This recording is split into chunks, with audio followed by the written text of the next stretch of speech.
सो data analytics की हमारी एक कंप्लीट कोर्स में हम बात कर रहे हैं एडवांस एक्सेल के ऊपर। हमारा आज डे 1 है और डे 1 में हम डिस्कस करेंगे एडवांस एक्सेल के ऊपर। तो शुरू करते हैं अपने एक्सेल के फीचर्स। तो यहाँ पे आज हमारा डे 1 है, जिसके मैंने बताया था आपको कि आज का जो टॉपिक है वो है डेटा सिलेक्शन एंड शॉर्टकट्स। सबसे पहला टॉपिक डेटा सिलेक्शन हमने क्यों रखा है, इसके पीछे रीजन ये है कि एक्सेल में हम जब भी कुछ करते हैं तो हमें जरूरत पड़ती है डेटा को सिलेक्ट करने। अगर मुझे कॉपी करना है तो डेटा सिलेक्ट करने की जरूरत है, अगर हमें पेस्ट करना है तो डेटा सिलेक्ट करने की जरूरत है, फिल्टर लगाना है, पिवट लगाना है, कंडीशनल फॉर्मेटिंग लगाना है, तो कुछ भी करना है, जब तक हम डेटा को सिलेक्ट नहीं करेंगे तब तक हम कुछ नहीं कर सकते। अब आप लोग कुछ लोग बोलेंगे सर डेटा सिलेक्ट करने में क्या बड़ी बात, माउस लीजिए सिलेक्ट कर लीजिए। मैं बात कर रहा हूं जब हमारे पास कोई बड़ा डेटा होता है उस समय क्या करें। सो दैट टाइम मान लीजिए डेटा सिलेक्ट करना है, तो अगर मुझे माउस से सिलेक्ट करना है तो इसको इस तरह से सिलेक्ट कर लेते हैं। लेकिन इसी चीज को अगर मैं बड़े डेटा पे अप्लाई करूं, जैसे कि ये बड़ा डेटा है हमारा, इसको सिलेक्ट करना है, तो आप देखेंगे कि नीचे दिक्कत हो रही है ना। तो इसका तरीका क्या है? इसका तरीका है कि आप स्टार्टिंग में क्लिक करें और अपने कीबोर्ड का शिफ्ट की, जी हाँ, जो शिफ्ट की होता है उसको होल्ड करें और सबसे लास्ट में क्लिक करें। आपका डेटा सिलेक्ट हो जाए।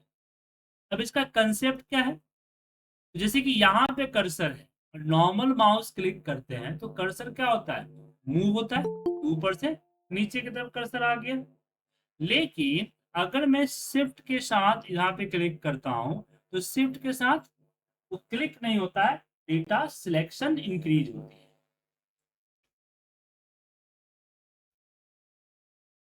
तो बड़े डेटा पे क्या होगा कि यहां हम स्टार्टिंग में ही सिलेक्ट करेंगे, यहां से अपने डेटा को स्क्रॉल करके नीचे आएंगे,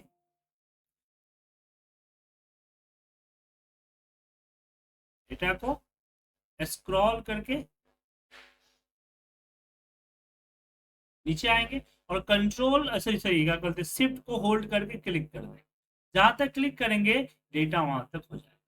मैं दोबारा रिपीट करता हूँ। स्टार्टिंग में यहाँ पे क्लिक करना है और यहाँ से स्क्रॉल करके सबसे नीचे आना है और फिर कहीं और क्लिक नहीं करना है, शिफ्ट को होल्ड करके सबसे लास्ट में क्लिक करना है और सबसे लास्ट में क्लिक होते ही आपका डेटा पूरा।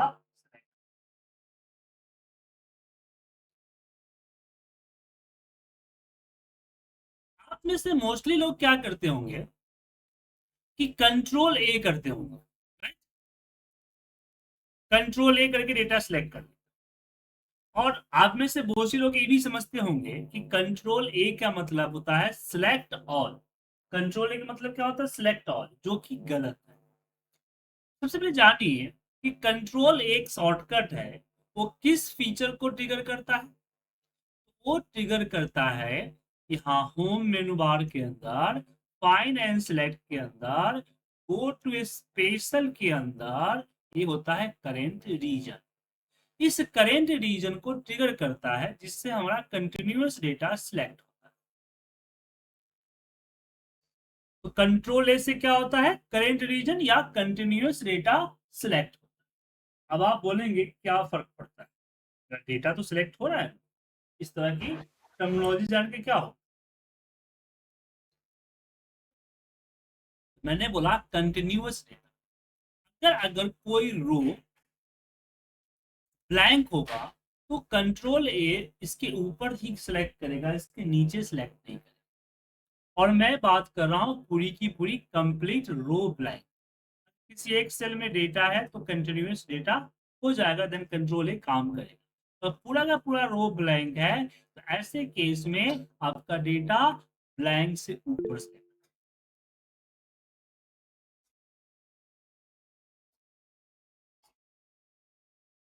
अब यहाँ पे क्या होता है कि अगर कोई बड़ा डेटा है और उस केस में अगर मैं पिवट लगा लेता हूँ या फिल्टर लगा लेता हूँ या कंट्रोल ए करके डेटा को सिलेक्ट कर लेता हूँ, तो ऐसे केस में क्या होता है कि आपकी जो डेटा है, वो नीचे का जो डेटा है वो प्रॉब्लम क्रिएट करेगा। जी क्या प्रॉब्लम हो रही है बताएंगे सर? सर वो थोड़ा डिस्ट्रैक्टिंग होता है, जो आपको कर्सर के साथ में जो ट्रेल बन रही है ना वो। ये इसकी बात कर रहे हैं? हाँ हाँ, ये चीज़। सर ये इसलिए किया गया ना कि नॉर्मल कर्सर आप लोगों को पता नहीं चलता कि मैं माउस पॉइंटर कहाँ गया, इसलिए मैंने कर्सर अलग किया हुआ है ताकि आपको पता रहे कि मैं कहाँ पे मूव कर रहा हूँ, कहाँ सेलेक्ट कर रहा हूँ, कौन फीचर अप्लाई कर रहा हूँ। ये आपकी सुविधा के लिए मैंने चेंज किया हो, ठीक है ना, ताकि आप मॉनिटर कर सके ना कि मैं किस फीचर पे अपना कर्सर ले जा रहा हूँ। तो आगे चल के सुविधा होगा। अभी पहला दिन है, आपको डिस्टैटिक लग रहा होगा, लेकिन आगे चल के आप बोलेंगे कि सर थैंक्स आपने ऐसा किया। तो प्लीज ध्यान से देखिए। तो मैं बोल रहा था कि कंट्रोल ए पे अगर डिपेंड होते हैं तो उसमें प्रॉब्लम होगी कि बड़े डेटा में अगर किसी तरह का प्रॉब्लम होगा, ब्लैंक रो होगा, तो आगे दिक्कत। अब यहाँ पे क्वेश्चन आता है कि मैं ब्लैंक रो को कैसे आइडेंटिफाई, जैसे यहाँ पे रो है आपका, मैं कैसे पता चलूं कि यहाँ पे ब्लैंक रो है, कैसे पता चलेगा कि ब्लैंक? ऐसे केस में आपको कुछ नहीं करना, आपको क्या करना है,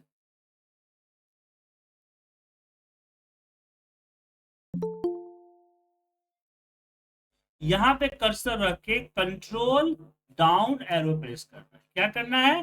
कंट्रोल डाउन। तो स्टार्टिंग में डेटा को रखें और कंट्रोल डाउन एरो प्रेस करें।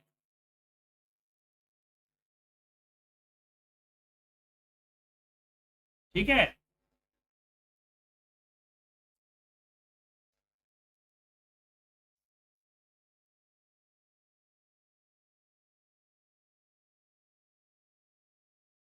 तो एक बार मैं बोलूंगा कि डेटा पे कुछ भी करने के लिए आप क्या करें कि इस पे कर्सर रखें, कंट्रोल के साथ डाउन एरो प्रेस करें, राइट एरो प्रेस करें, अप करें, लेफ्ट करें। मतलब डेटा पे कुछ भी करने से पहले एक बार डेटा की परिक्रमा कर लीजिए, मतलब चारों चक्कर लगा, जिससे पता चल जाएगा कि डेटा में ब्लैंक है। अब यहाँ पे क्वेश्चन है कि चलिए ब्लैंक हुआ तब क्या सिलेक्ट करें? तो ऐसे केस में control shift right arrow down arrow again down select करके डेटा को सिलेक्ट कर सकते हैं, या माउस वाला जो बताया मैंने उसका इस्तेमाल कर सकते हैं, माउस से डेटा को सिलेक्ट स्टार्ट एंडिंग में रखिए, स्टार्टिंग में, या कंट्रोल शिफ्ट डाउन डाउन कर सकते हैं। इससे आपका ब्लैंक सिलेक्ट हो जाए। कि आप ब्लैंक को डिलीट करके भी कंट्रोल कर सकते हैं, तो एक दो ब्लैंक होगा तो कर सकते हैं, लेकिन ब्लैंक ज्यादा हुआ तो दिक्कत।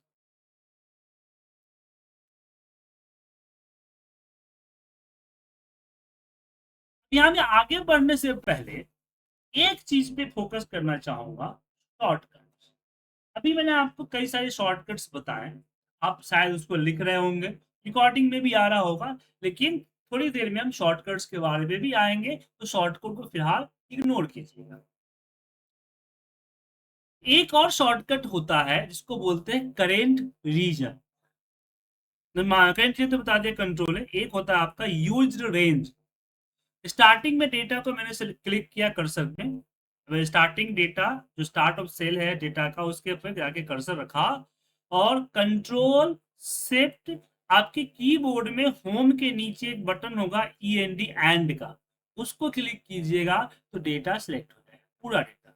अगर बीच में ब्लैंक ब्लैंक भी होगा उससे भी कोई फर्क नहीं पड़ेगा, पूरा यूज रेंज सिलेक्ट होता है। बट इसका एक नुकसान है। नुकसान क्या है कि when you have right here 500 and also we delete, now if you want to select, तो ये जो blank एरिया है also select, कैसे होगा? यहाँ पे कर्सर रखा, control shift E N D and button press किया, यू कैन सी ये ब्लैंक एरिया भी सिलेक्ट। सो यूज रेंज क्या करता है कि जितना एरिया आपने यूज किया हुआ है वो पूरा एरिया सिलेक्ट कर, इसका यूज हम लोग वीवीए प्रोग्रामिंग में ज्यादातर, नॉर्मल एक्सेल में नहीं। तो मेरा सजेशन क्या रहेगा, मेरा सजेशन ये रहेगा कि डेटा को सिलेक्ट करने के बाद कुछ भी करने से पहले एक बार तो डेटा का चक्कर लगा लीजिए कंट्रोल के साथ, डाउन राइट अप लेफ्ट, इससे आपका डेटा पता चल जाए। अगर डेटा में कोई ब्लैंक नहीं है तो आप कंट्रोल ए करके आगे प्रोसीड कर सकते, या फिर माउस वाला ऑप्शन अच्छा है कि माउस से आप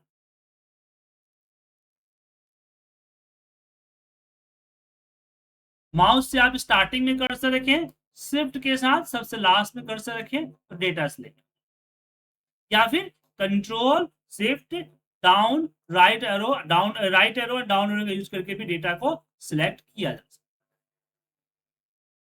अब इसमें कोई कंफ्यूजन है, कुछ समझना है तो बताइए। सेकेंड वाला ऑप्शन ही सुइटेबल है, हाँ, क्योंकि मैंने आपका तीन लेफ्ट साइड में राइट साइड में गैप रख सकते हैं, तब आप शिफ्ट मारिएगा नीचे आके रुक जाएगा, फिर राइट साइड मारिएगा वहां पे जाके रुक जाएगा। तो उससे अच्छा है स्टार्टिंग पॉइंट एंड पॉइंट आप कर्सर डाउन करके सिलेक्ट कर लीजिए, उससे सबसे बढ़िया है जी हाँ मेरे बिल्कुल, हिसाब से। जी बिल्कुल, मैं तीनों चीज बताया, आपको जो सुटेबल लगे आप उसका यूज कीजिए। अब यहाँ पे ऑप्शन आता है मल्टी सेल सिलेक्शन, कई बार हमें मल्टीपल सेल्स को सिलेक्ट करना, ठीक है ना। हाँ रवि जी बोलिए, कुछ पूछ रहे हैं। सर कई बार जो है ना, जब डाटा काफ़ी ज़्यादा होता है ना, लेट्स से, सो हम लोग कई बार जो कंट्रोल शिफ्ट और डाउन एरो की प्रेस करते हैं तो कई बार आपको एंड ऑफ द रो में चले जाता है। एंड ऑफ द रो बोले तो 10 जो लास्ट जो है ना 60,000 रो, उसमें चले जाता है कई बार।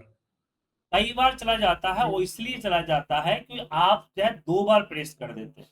देखिए, ये जो कंट्रोल डाउन है उसका आप समझिए क्या है, एक कंटिन्यूअस रो को फॉलो करता है। जैसे कि स्टार्टिंग से हमने डाउन एरो प्रेस किया कंट्रोल के साथ, तो कहाँ चला गया, वो चला गया जहां पे डेटा खत्म हुआ और 10,000 यहाँ में। पे ब्लैंक स्टार्ट हुआ। 10,000 में नहीं, जहां पे डेटा खत्म हुआ और अगली सेल ब्लैंक है, तो ब्लैंक सेल मतलब जहां पे कंटिन्यूअस टूट रहा है, कंटिन्यूअस किसका, फिल सेल का। ये जो सेल है इसको क्या बोलेंगे, फिल सेल, मतलब इसके अंदर डेटा फिल है। तो फिल सेल का कंटिन्यूअस टूटा, वहां जाके रुक जाए। अब मैं गलती से 2 बार प्रेस कर दिया तो अगला बार यहां जो है सारा ब्लैंक है ना, तो ब्लैंक को फॉलो कर लिया उसने, क्योंकि कंट्रोल डाउन जरूरी नहीं है कि वो सिर्फ फिल को ही फॉलो करता हो, वो डेटा का सीक्वेंस फॉलो करता है। तो फिल हुआ तो फिल को फॉलो करेगा, ब्लैंक हुआ तो ब्लैंक को फॉलो करेगा। जैसे यहाँ पे अगर मैं 550 रख दिया, अब यहां से कर्सर लेके जाएंगे तो सारा ब्लैंक है ना, तो कर्सर सीधे यहां रुकेगा। देखिए कंट्रोल डाउन रुका ना सर। तो होता क्या है, जो प्रॉब्लम आपके साथ हमारे साथ भी होता है कि हम क्या करते हैं कि कंट्रोल शिफ्ट दो दो बार प्रेस कर देते हैं गलती से, या प्रेस रह जाता है, मतलब दबा हुआ रह जाता है की, तो ऐसे केस में वो सिंगल नीचे टाइम में भी चला होता जाता है है। I think sir, Ravi Jain जो कह रहे हैं वो मैंने भी एक्सपीरियंस किया हाँ, है। सिंगल टाइम में भी कई बार हो जाता है सर, फिर और वापस वो से पूरा जब डाटा नीचे तक लंबा स्क्रॉल होता होता है है तो बहुत डेटा, प्रॉब्लम होती वो प्रॉब्लम होती है उसके अंदर।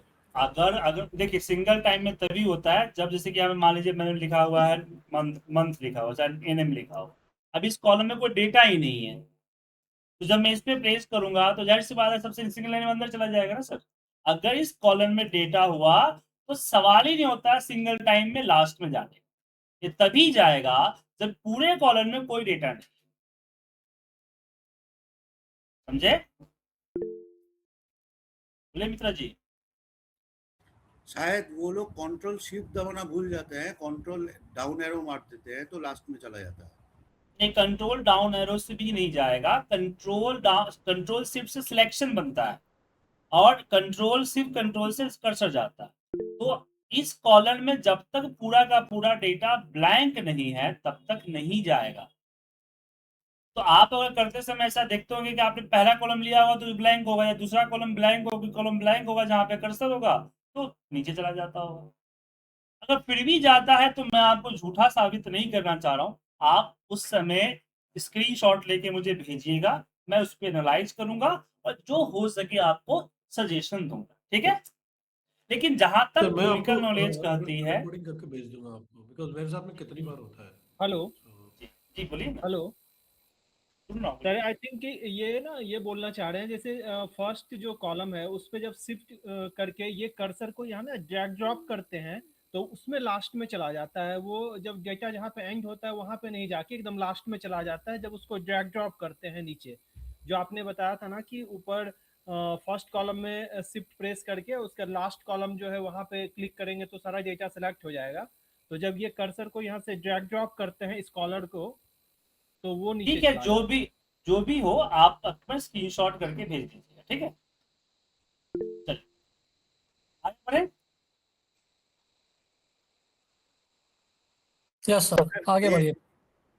एक बार सर वो दिखा दीजिए ना सर, जो ब्लैंक सेल है उसको नहीं सिलेक्ट करना है, वो जो है वो एक बार दिखा दीजिए, तब वो प्रॉब्लम आएगा भी नहीं।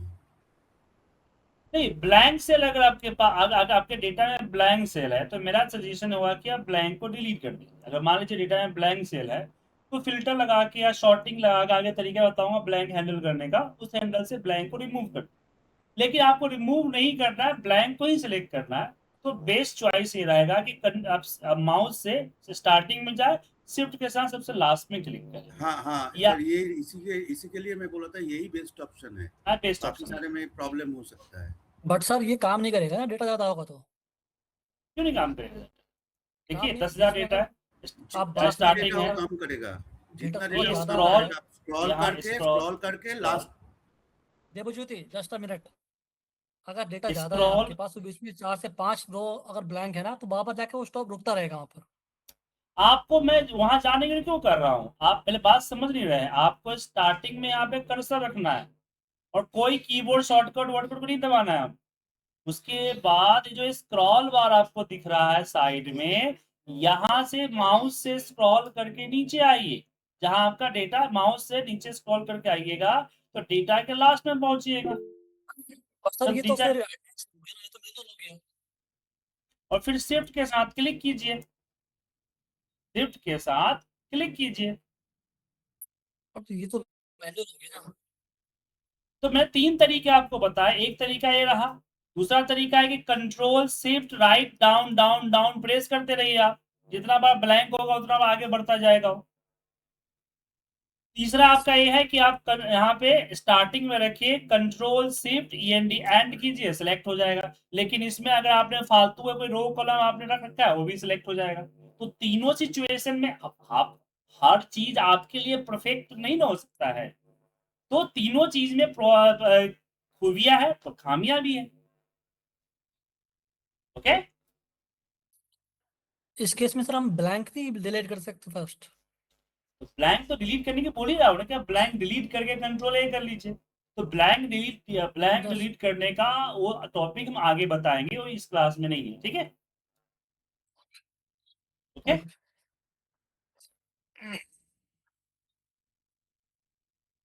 चलिए आगे बढ़े। तो ये शॉर्ट का, ये आपको डेटा सिलेक्शन से डाउट खत्म हो गया, नेक्स्ट मूव करते हैं। तो नेक्स्ट हमारा होता है मल्टीपल सेल सिलेक्शन।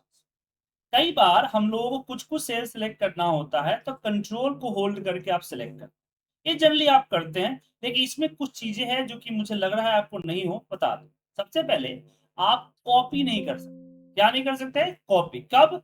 जब आप मल्टीपल सेल सिलेक्ट करते हैं तो कॉपी नहीं कर पाइए। कॉपी करने के लिए आपको सिक्वेंसली सिलेक्ट करना हो, इस तरह से। जैसे कि हमने सेम रो सिलेक्ट किया हुआ है, यहाँ पे यहाँ क्लिक किया तो सेम रो हमने सिलेक्ट किया। अब मैं इसको कॉपी कर सकता हूँ।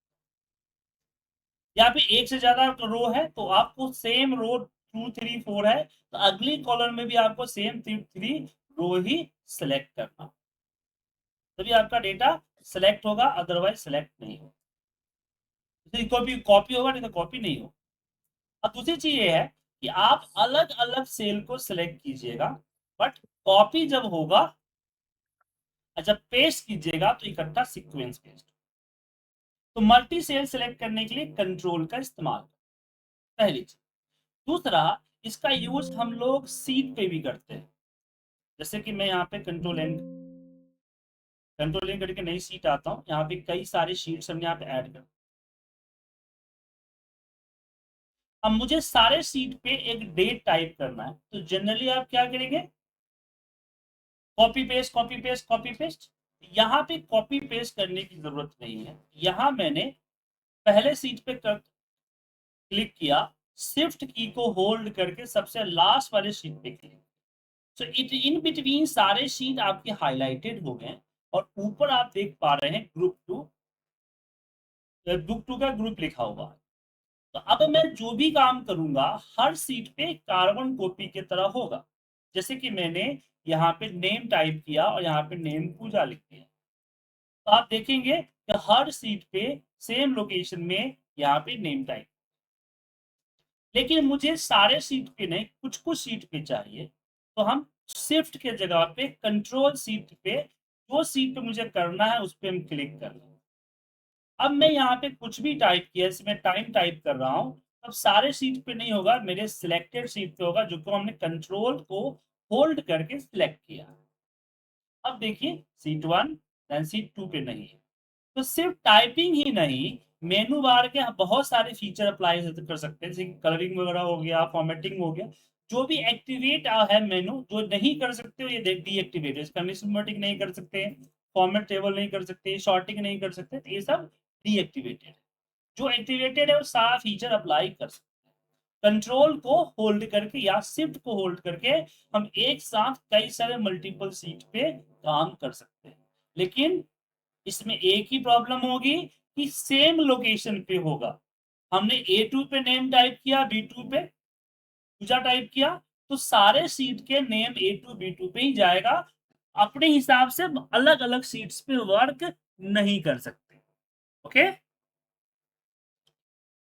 तो यहाँ हमारा एक टॉपिक खत्म हुआ, डेटा सिलेक्शन। हमने यहाँ ये डिस्कस किया कि जब हमारे पास लार्ज डेटा हो तो सिलेक्शंस के लिए हम क्या क्या शॉर्टकट, क्या चीजें अप्लाई कर सकते हैं। अब move to next topic, shortcut. हम शॉर्टकट के बारे में जानेंगे।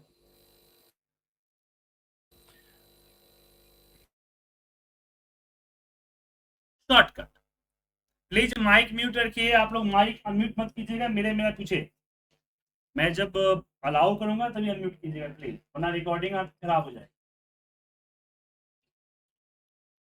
टॉपिक के बीच में क्वेश्चन पूछेंगे तो टॉपिक भी डिस्टर्ब हो सकता है ना, एक बार टॉपिक कवर हो जाए, हो सकता है जो आप पूछने वाले हैं मैं बताने वाला हूं।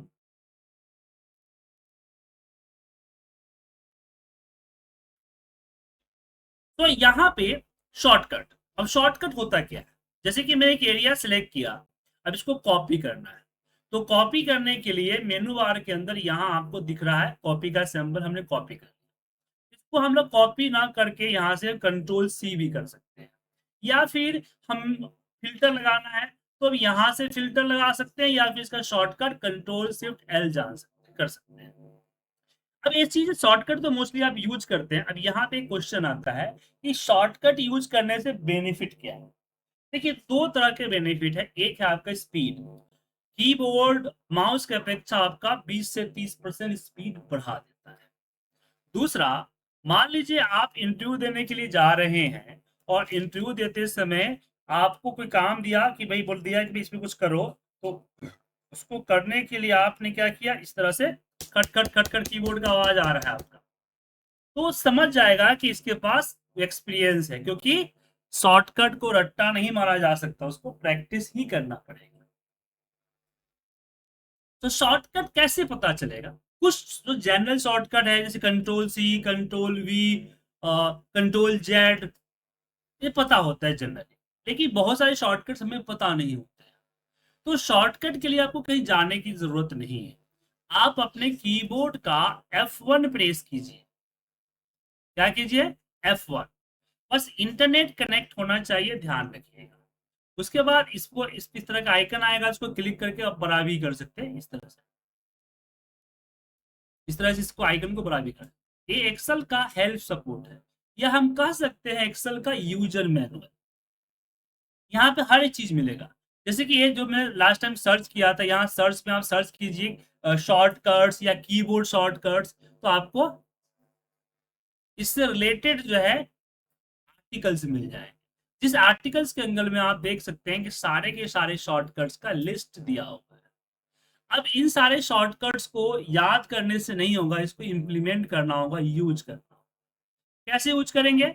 तो शुरुआती दौर में आप जो है अपने कीबोर्ड को अवॉइड कीजिए, माउस को अवॉइड कीजिए, कीबोर्ड से ही काम कीजिए उस समय जिस समय आपके पास काम कम हो, क्योंकि शुरुआत में आपको माउस ही स्पीड लगेगा, कीबोर्ड नहीं लगेगा। लेकिन जैसे जैसे प्रैक्टिस करेंगे आपका कीबोर्ड पे कमांड होता चला जाएगा और आपकी स्पीड बढ़ जाएगी माउस के अपेक्षा। थोड़ा सा टाइम लेना, तो उस समय आप प्रैक्टिस कीजिए जिस समय आपके पास काम कम हो या काम का डेडलाइन ना हो कि मुझे 10 मिनट 15 मिनट या 1 घंटे 2 घंटे में चीजें भेजनी है। दैट टाइम आप कीबोर्ड शॉर्टकट की प्रैक्टिस कर सकते हैं। अब मैं कीबोर्ड शॉर्टकट के बारे में ज्यादा आपको नहीं बता पाऊंगा, रीजन ये है कि मैं यूज ही नहीं करता। यूज ना करने के पीछे रीजन है कि आप मेरे माउस पॉइंटर को फॉलो करके देख सकते हैं कि मैं कौन सा ऑप्शन पे क्लिक कर रहा हूँ, कीबोर्ड को नहीं देख सकते ना। और हर बार मैं आपको कीबोर्ड बताऊंगा तो रिकॉर्डिंग में पता नहीं आया कि नहीं आएगा चीज, इसलिए मैं पहली क्लास में आपको बता देता हूं कि सारे शॉर्टकट्स आप कहां से निकालेंगे उसको देख के एक बार पढ़ लीजिए। हाँ, कोई समझ में नहीं आएगी सर मुझे समझ नहीं आ रहा है कि इससे होता क्या है, तो दैट टाइम में आपको मैं समझा दूंगा कि हाँ कीबोर्ड का शॉर्टकट करता क्या है। बट यहाँ से आप निकाल के प्रैक्टिस शुरू कर सकते हैं। लेकिन जब प्रैक्टिस शुरू करेंगे तो सारे कीबोर्ड शॉर्टकट आपको याद नहीं हो, दैट टाइम क्या करें, मतलब मुझे यहाँ पे बॉर्डर अप्लाई करना है और बॉर्डर का डायरेक्ट शॉर्टकट या तो है नहीं या मुझे आता नहीं, और मैं माउस से यहाँ जाके ये ऑल बॉर्डर अप्लाई नहीं करना चाहता हूँ, इस फीचर को मैं कीबोर्ड से जाना चाहता हूँ। इसके लिए यूज होता है अल्टरनेटिव की। कीबोर्ड का ऑल्ट की जो होता है, ऑल्ट की प्रेस कीजिएगा। जैसे ही आप कीबोर्ड का ऑल्ट की प्रेस करेंगे ऊपर आपको देखिए फाइल मेनू बार के अंदर में file, home, insert, draw, page lout, formula, data, review, view, तो एक्टिवेट हो गया। अब सबके सामने देखिए एक वर्ड, एक कैरेक्टर है, जैसे होम के सामने यहाँ देखिए क्या लिखा हुआ है, एच लिखा हुआ है। तो मैं यहाँ एच कीबोर्ड का प्रेस करूंगा तो मेनू बार के जितने भी ऑप्शंस है सारे के सारे एक्टिवेट हो गए एक कीवर्ड से। मुझे बॉर्डर अप्लाई करना है तो बी लगाऊंगा, तो यहाँ पे हमने बी लगाया, और ऑल बॉर्डर का क्या है, ए, तो मैंने ए प्रेस कर दिया।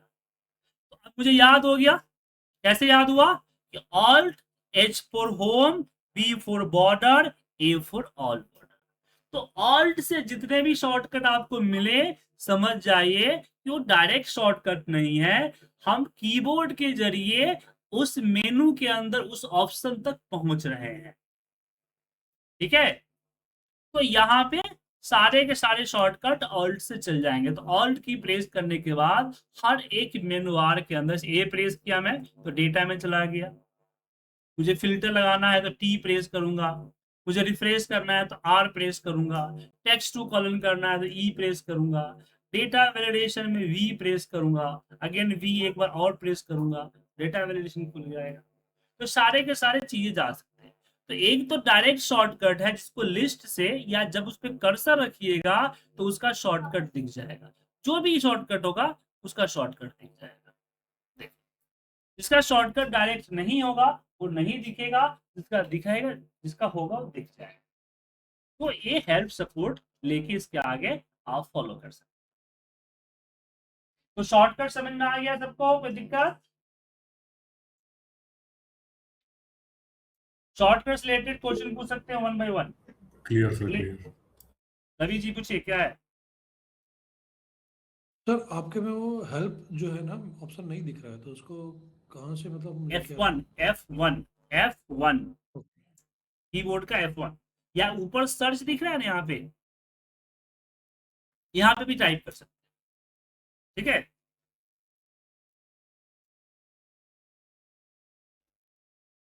और F1 जो है सिर्फ शॉर्टकट के लिए नहीं है, यहाँ पे हर एक चीज को सर्च कर सकते हैं। जैसे कि एक्सेल का सबसे पॉपुलर फॉर्मूला वी लुकअप, ठीक है ना, सबसे पॉपुलर फॉर्मूला क्या है, वी लुकअप है।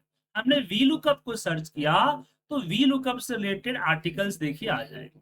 यहाँ सिर्फ आर्टिकल ही नहीं आते, यहाँ पे वीडियोज भी आते हैं, तो यहाँ देखिए वीडियोज भी आ गए, ठीक है। और साथ में आपको एग्जाम्पल्स आ जाएंगे, ये सारे के सारे एग्जाम्पल। बेस्ट प्रैक्टिस करेंगे तो और चीजें बताएगा आपको, तो ये चीज आपको यहाँ पे मिल जाएगी। तो लेकिन इसके लिए जनरली हम लोग कहाँ जाते हैं, हम लोग गूगल पे जाते हैं। बट गूगल पे होता क्या है कि गूगल पे दी गई इन्फॉर्मेशन 100% सही नहीं होती। कई बार आपके साथ भी हुआ होगा, गूगल पे चीजें देखी होगी और सेम इम्प्लीमेंट करते होंगे तो अप्लाई गलत देगा, रिजल्ट गलत देता होगा। ऐसा इसलिए क्योंकि यूट्यूब पे, गूगल पे जो चीजें दी जाती है वो हम जैसे आप जैसे अपने वीडियो ब्लॉग और आर्टिकल्स में डालते हैं, वो 100% प्रूफ रीड नहीं होता है। यहाँ हर एक फीचर 100% प्रूफ रीड होता है। जैसे कि मुझे लिमिट्स पता करनी है कि एक्सेल की लिमिट्स क्या है, तो मैंने यहाँ पे लिमिट्स को लिखा और सर्च किया है, तो यहाँ पे एक्सेल की लिमिटेशंस आ गए। देखिए, open workbook, column width, row height, page break कितना हो सकता है, कितने करेक्टर एक्सेल में लिख सकते हैं, कितने हेडर दे सकते हैं, कितने शीट्स एक फाइल में, कितने शीट हम इंसर्ट कर सकते हैं।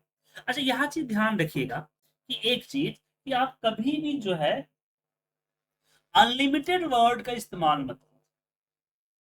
मेरे हिसाब से कंप्यूटर में अनलिमिटेड कुछ नहीं होता। अगर मैं किसी सेल पे एक कैरेक्टर टाइप करता हूं तो वो थोड़ा बहुत कहीं ना कहीं उसने स्पेस तो कैप्चर किया होगा ना।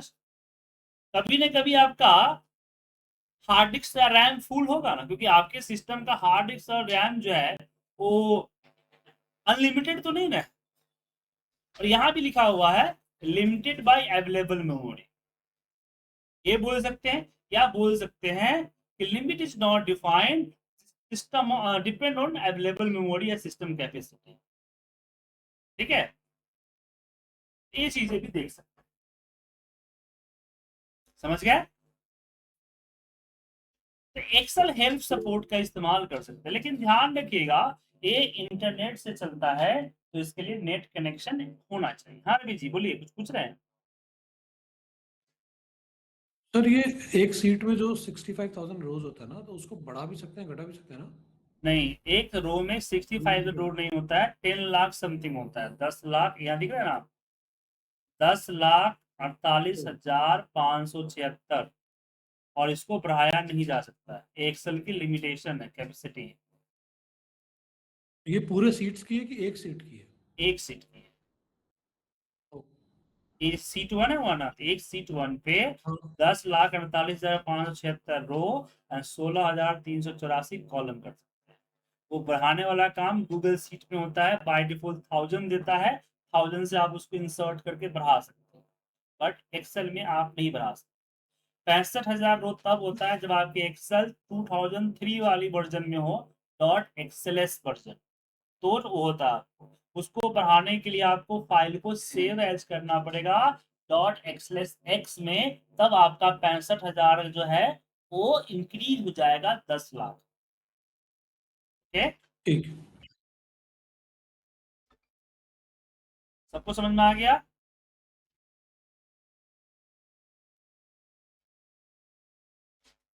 अब हम बात करते हैं जो आपको एक्सेल सिखा रहे हैं, वो एक्सेल हम आपको सिखा रहे हैं 365। ध्यान रखिएगा, एक्सेल का जो वर्जन है हमारा 365 वर्जन है। आपके पास है तो अच्छी बात है, नहीं तो है तो आप ले सके तो ले लीजिएगा, अदरवाइज कुछ चीज आपको नहीं मिलेगा। उसके अलावा कुछ फीचर्स मुझ में दिखेंगे, आप पे नहीं दिखेंगे, उसके पीछे रीजन है कि हमने एड इन्स की मदद से कुछ चीजें हमने एक्स्ट्रा ऐड कर रखी है, जैसे कि एक्सेल लैब हो गया, एनालाइज डेटा हो गया, या ये मैपिक हो गया, एग्रोसिक हो गया। तो ये सब मैंने यहाँ पे क्या किया हुआ है, यहाँ हमने डाला हुआ, इंसर्ट किया हुआ है, इसे मुझ में दिख रहा है, आप में नहीं दिखेगा। पावर पिवट हो गया, ये सब मैंने एक्टिवेट किया। तो इसमें बहुत सारी चीजें आपको लाना सिखाऊंगा कि आप कैसे ला सकते, ठीक है। तो इसलिए ये मत सोचिएगा कि सर के पास एनालाइज डेटा है, क्योंकि कॉल कटने के बाद आप में से बहुत सारे बोलेंगे सर आपके सिस्टम में एनालाइज दिख रहा था, एक्सेल लैब दिख रहा था, मेरे सिस्टम में नहीं है। इसलिए मैं आपको पहले बता दिया कि कुछ चीजें नई मेरे पास मिलेंगी जिसको मैंने एक्स्ट्रा इंसर्ट किया हुआ है, कुछ चीजें आपके लोअर वर्जन के कारण भी नहीं हो सकती है।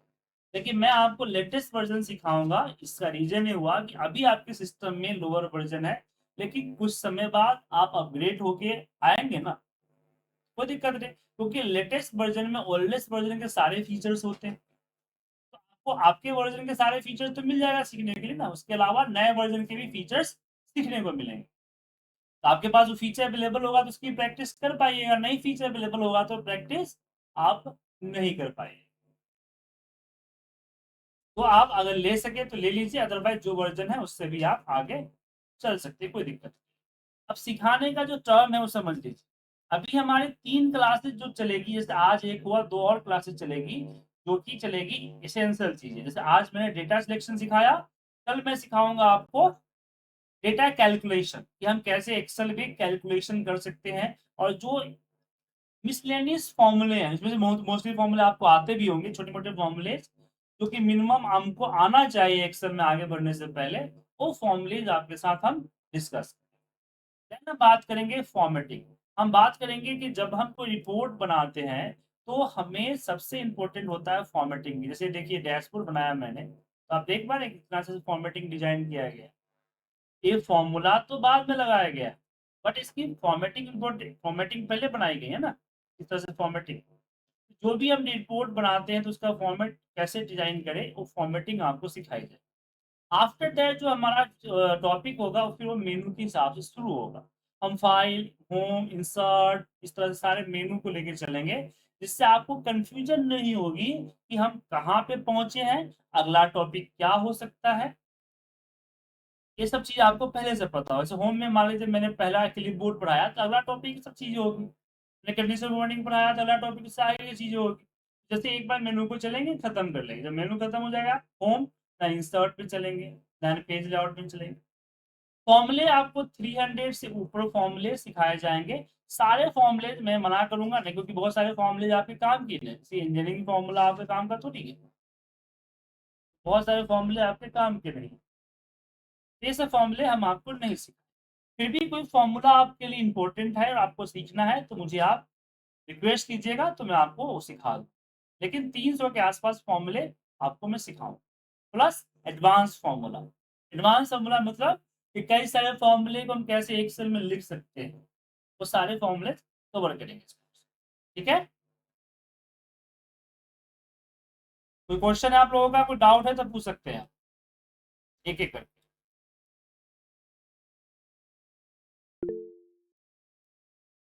बोलिए रवि जी।